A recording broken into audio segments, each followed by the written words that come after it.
श्रीशतये रश्मिशपत्न्या बहुरात्रे पार्श्वे नक्षत्राणि रूपमश्विनौ व्याक्तमः ईश्वर निखाणा मुम मेखाण सर्वलोकम मेखाणा।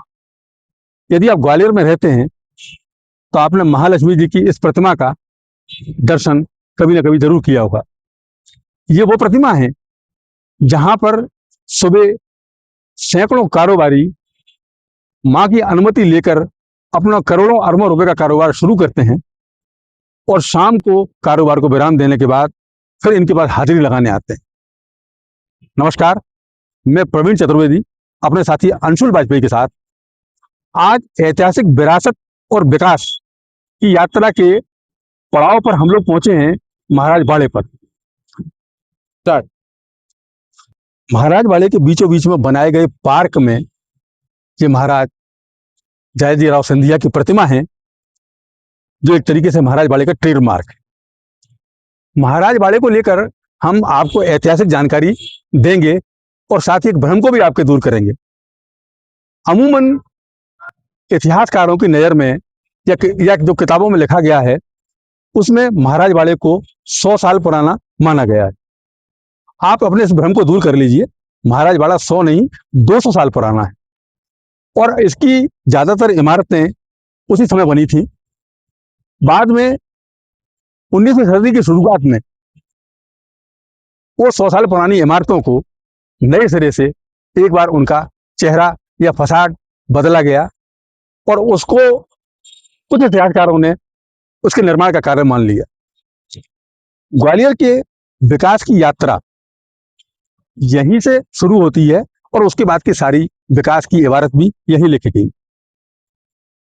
पानीपत के तीसरे युद्ध में हारने के बाद उसके बाद मराठों को अंग्रेजों का सामना करना पड़ा और इससे निपटने के बाद सन 1810 में महाराजा दौलतराव शिंदे ने एक निश्चित राज्य की अवधारणा को सुनिश्चित करते हुए लश्कर क्षेत्र को राजधानी बनाने की घोषणा की। उनकी इस घोषणा पर 1811 से अमल शुरू कर दिया गया। महाराजा दौलतराव शिंदे जब अपने लाभ लश्कर के संग ग्वालियर आए तो उन्होंने अपना सबसे पहला पड़ाव मांडवी की माता के नीचे से खाली मैदान में डाला। उस समय यहाँ सिर्फ जंगल था। यहीं से राजधानी विकसित करने की योजना बनाई गई। राजधानी के लिए राजमहल के स्थान का चयन किया गया। मराठा परंपरा के अनुसार जब राज प्रमुख या समाज प्रमुख के लिए निवास स्थान के स्थल का चयन किया जाता है तो वहां एक सफेद रंग का तिकोना झंडा गाड़ा जाता है। इसे ड्योढ़ी कहा जाता है।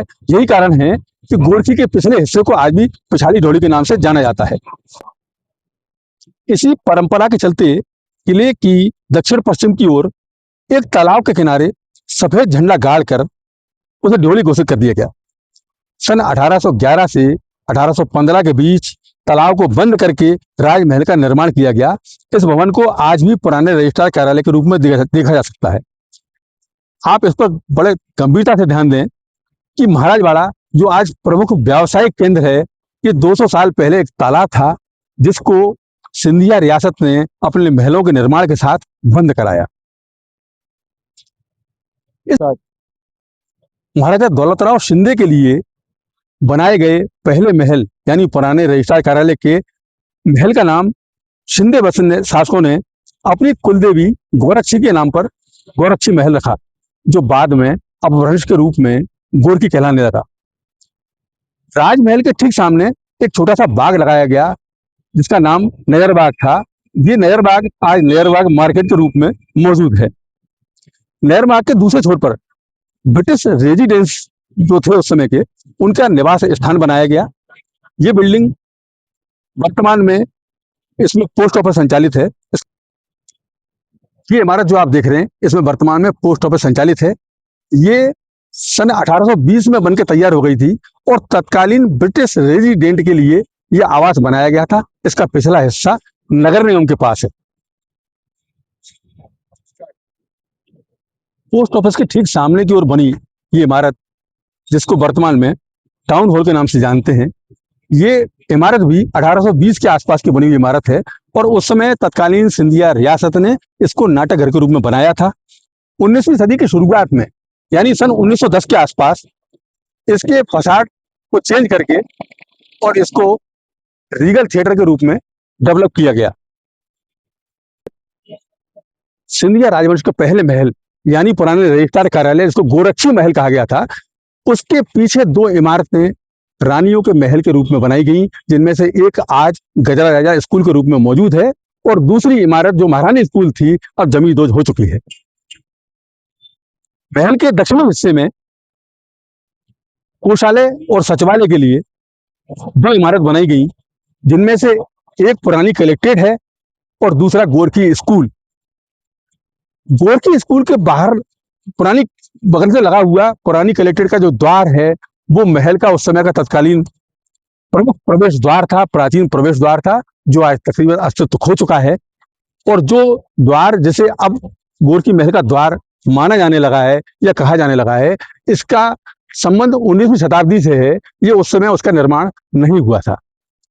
सचिवालय, कोषालय और महल के बीच के स्थान को, जो खाली स्थान था, उसको भरने के लिए यहां पर देव स्थान का निर्माण कराया गया। जो मंदिर का निर्माण हुआ उसका बाहरी हिस्सा आप इस व्यू में देख रहे हैं। आज इसके पीछे बना हुआ जो देव स्थान था वो मंसूर साहब बाबा के स्थान के रूप में जाना जाता है। यहाँ आज भी सिंधिया राजवंश के प्रतिनिधि हर साल अपनी उपस्थिति दर्ज कराने आते हैं। तो ये थे महाराज बाड़ा से जुड़े ऐतिहासिक वो तथ्य जो शायद कम ही किताबों में दर्ज हैं। पहला तर्क ये कि 100 नहीं 200 साल पुराना है महाराज बाड़ा। इसका निर्माण 1811 से लेके 1815 के बीच हुआ। दूसरा तथ्य ये कि महाराज बाड़ा पहले एक बड़ा तालाब था, जिसको 1815 से 1820 के बीच भर के यहाँ पर निर्माण कार्य कराए गए। और तीसरा और महत्वपूर्ण तथ्य ये कि अमूमन ये इतिहासकार कहते हैं कि सिंधिया राजवंश की ग्वालियर के पहले राजधानी उज्जैन थी। ये भी भ्रमित करने की स्थिति है। सिंधिया राजवंश की एकमात्र राजधानी जो रही वो लश्कर क्षेत्र रहा और ग्वालियर पर किले के आसपास बसे क्षेत्र के बाद यदि कोई पहला निर्माण हुआ तो वो महाराज बाड़े पर ही शुरू हुआ था। ऐतिहासिक यात्रा के इस पड़ाव पर आज हम यहीं अपने आप को विराम देते हैं। अगली बार नए स्थान और नए तथ्यों के संग आपसे फिर मुलाकात होगी। आप हमसे जुड़े रहिए, हमारे चैनल को सब्सक्राइब कीजिए। तब तक के लिए धन्यवाद, नमस्कार।